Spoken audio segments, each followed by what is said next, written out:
You're watching StratNews Global. I'm Amitabh Revi. And joining us from Brevard in North Carolina is Dr. Whitney W. Schneidman. He's been the Deputy Assistant Secretary of State of the United States for African Affairs. He's currently a Senior International Advisor for Africa at Covington and also a non-resident fellow at Brookings Global. Dr. Schneidman, first of all, thank you for your time. And of course, I'll be hoping to get as much of the 40 plus years of experience that you have in sub-Saharan Africa from you. Amitabh, nice to be with you today. Dr. Schneidman, just a quick overview, if you can, in terms of China's engagement in Africa. Now, of course, it goes back centuries, but if you look at the modern era, say Mao and training of rebels or arms, that started maybe in the 70s, but it's been completely, the dimension has changed in the 21st century when a lot of money has been put in by Beijing, especially with the West kind of moving away from Africa post the Cold War, end of the Cold War. Yes, so there's no question, as you rightly say, the influence of China in Africa has become quite substantial, and it's raised a number of issues from the perspective of the United States. You're also correct that during the Cold War, the U.S. focus on Africa was leveraged through our global competition with the Soviet Union.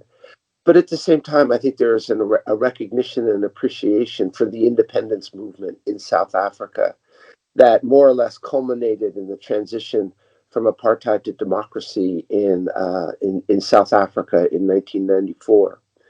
But since that time, I think the U.S. has been trying to figure out what its new relationship with Africa is, and that was largely defined in 2000 with the passage of the African Growth and Opportunity Act, where the U.S. started moving from aid to trade. At the same time, at about that time, China sort of came on quite strongly with making infrastructure investments sort of at the forefront of its engagement in China. And it's a complicated relationship. I think on the one hand, China's presence in Africa, frankly, has been net positive. There have been many new roads built, ports built, buildings constructed, airports constructed.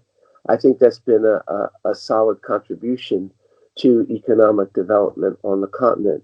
However, there are challenges, and I would say there are problems, and that we need to be equally as candid. The whole question of debt and China's debt to Africa. I mean, we have a situation in Zambia today where Zambia just over the last week skipped its coupon payment to its bondholders in Europe.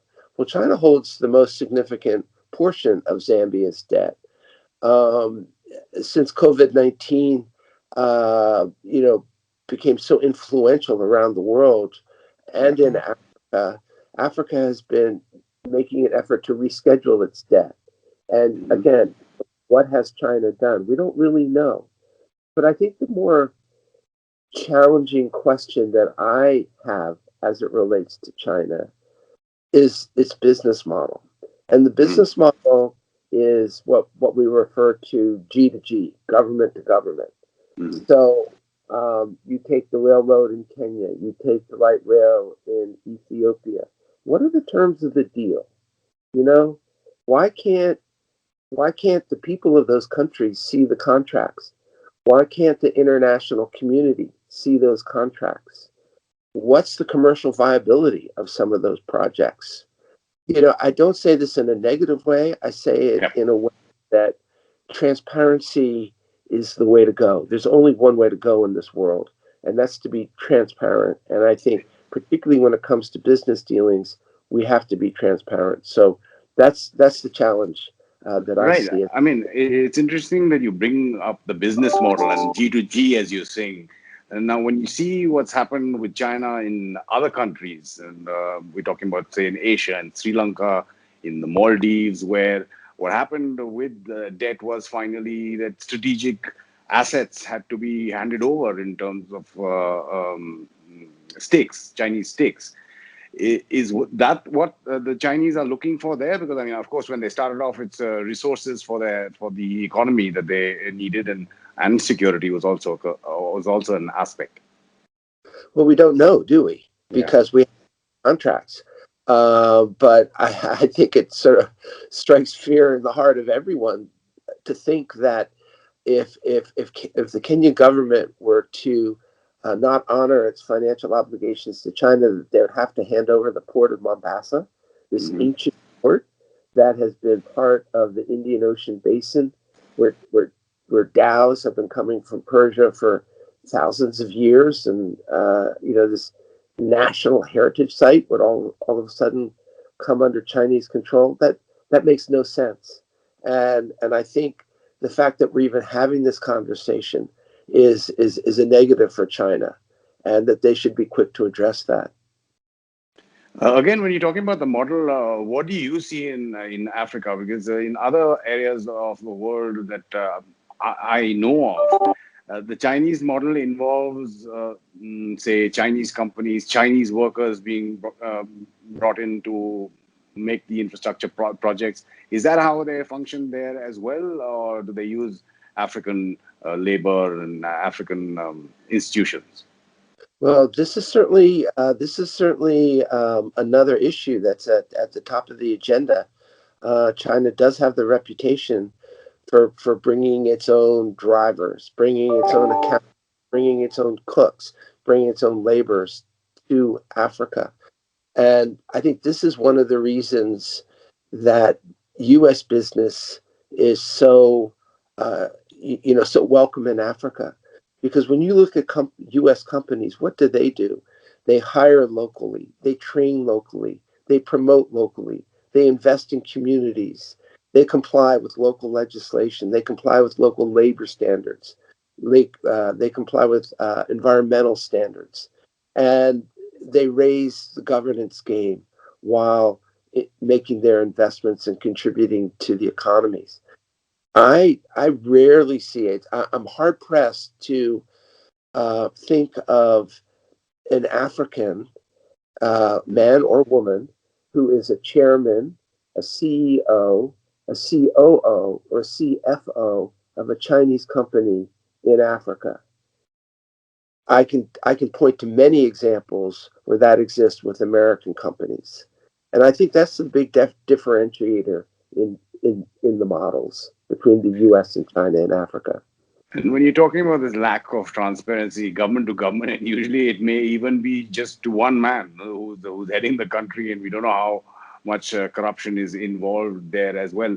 So, are you seeing any pushback from Africa itself, whether it's from activists, other groups, or governments who see what's happening? Because of late, I do believe China is always learning its lessons. So even when it's coming to debt, it's using COVID to say that it's writing off debts. We don't know how much of it is being done there. But is there any pushback from Africa, seeing the examples of how China operates around the world? I think there is pushback, certainly in the African press, civil society organizations in Zambia, one or two election cycles at all. The issue of China and the fact that several Zambians had been killed working on a Chinese-controlled mine was a key determinant issue in the election. But when you talk to African leaders, you know, they say, well, okay, there are problems, but the Chinese are here to build these roads, and so they're sort of stuck in the middle in many respects. And this is why I think Africa's partners need to sort of take a step back and ask, what's the best for Africa? How do we move this forward in such a way that it's win-win? It's good for the United States, it's good for China, but most importantly, it's good for Africa. How do we get those outcomes? And I don't think we've had that conversation yet in a really candid manner. COVID and slowing Chinese economy and slowing economies around the world, of course, have changed things a bit. But apart from the economic angle, your thoughts on how much China is involved in Africa because of its own security dimension that it looks like. I mean, you've seen already a port in Djibouti, a base as well in Djibouti. And I think I was reading a report for Center for Strategic and International Studies, which identified 46 African seaports where China has some kind of financial, construction, or operational involvement. The security angle, your thoughts on that, Dr. Schneider? Well, I mean, it raises a set of key questions. One of the Chinese principles in its foreign policy is that it, quote unquote, never interferes in the domestic affairs of any country where it's doing business or having friendly relationships. But when you're projecting your security footprint, I think that sort of undermines that principle of non-interference, because it says, we're ready to use force to protect our interests if we have to. So clearly there's a change afoot here, and we're seeing it not just in Africa, but in the South China Sea and other parts. And I think that's deeply troubling. Well, Chinese maritime presence of the Horn of Africa started off with anti-piracy, and it was strange to see submarines being sent all the way there from Shanghai. But if I can just get you to talk about the U.S. itself, since you've been involved and are you were involved in government, and now you're involved in Africa itself. President Trump is seen as somebody very contemptuous, if I can use that word, about Africa. He's not traveled there at all. Xi Jinping made his first overseas visit as head of state to Africa. He's been there, I think, a total of 4 times. How has the U.S. Really? Well, now we do hear Secretary Pompeo going to Sudan, trying to get them to recognize Israel. There's involvement, I think, of the U.S. Treasury in the Renaissance Dam as well. A statement was issued by the State Department on elections in Africa. But what is the U.S. involvement in Africa in terms of larger policy? So it's bifurcated, and and by that I mean, on the one hand, you're absolutely right. Donald Trump and his lack of respect for African nations and African people is appalling. There's just no question about it. Remarks he's made, making reference, I'm not going to use the word, but everybody knows, to about S countries. It's just profoundly offensive to me as an American, and I think everybody else around the world. So that's clearly a problem, and it undermines the way we're seen and the way we're respected on the continent. At the same time, I think, you have seen from President Clinton to President Bush to President Obama continuity in policy. And that continuity started with the passage of the African Growth and Opportunity Act in 2000, I mentioned, then led to the creation of the Millennium Challenge Account and the whole response to HIV/AIDS, which was an incredible humanitarian undertaking, making medicines available to keep people alive in Africa. And under President Obama, the Young Africa Leaders Initiative, which has been a very powerful program, Empower Africa and Feed the Future. And even in 2018, the U.S. Senate passed the Build Act, which doubles the size of our overseas private investment corporation from a $30 billion agency to a $60 billion agency, renamed it the U.S. Development Finance Corporation, that can now make equity investments in projects in a way that we were never able to before. So I think that demonstrates that among the American people, there's a tremendous commitment to the African continent. And our Congress, through their actions, show that the United States has interests in Africa that they're prepared to invest in. Dr. Schneidman, India can't compete with China dollar for dollar anywhere, especially not in Africa. But India has made an effort over the last few years. I think in 2018, we announced 18 new missions that are going to be set up till next year. That is to take it from, I think, 29 to 40 plus. We are involved on the ground. There are lines of credit that are given. You were talking earlier about the Chinese business model. India seems to be adopting a different kind of business model in terms of, say, grants or aids, and not looking to entrap anybody in that sense. What is your experience in terms of India's engagement with Africa? We've had summits as well at the highest level. Yeah, so it's been very encouraging to me to see under Prime Minister Modi, stepped up Indian engagement in Africa. Um, India has such a deep relationship with the African continent, and there's so many people of Indian descent who live there and who are part of the fabric of African life and who are Africans. And that's a tremendous asset and a tremendous resource that India can build on. But India has tremendous, accomplishments of its own that it can share with the continent.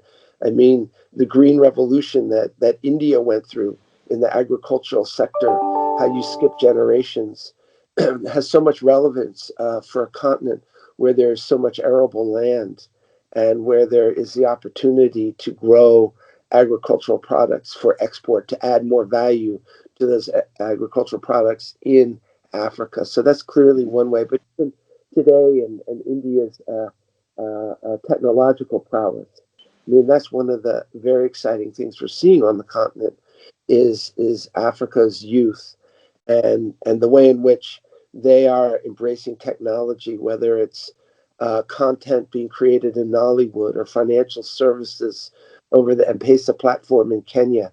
There's just tremendous amount of opportunity in this sector, and I think India is well positioned to contribute. Schneidman, and you have been extremely well positioned to share your experience with us. I thank you again for your time and experience. It's great to be with you. Thank you so much. And if you do like our kind of journalism, do get onto our website and help support us. You've been watching StratNews Global. I'm Amitabh, Revi.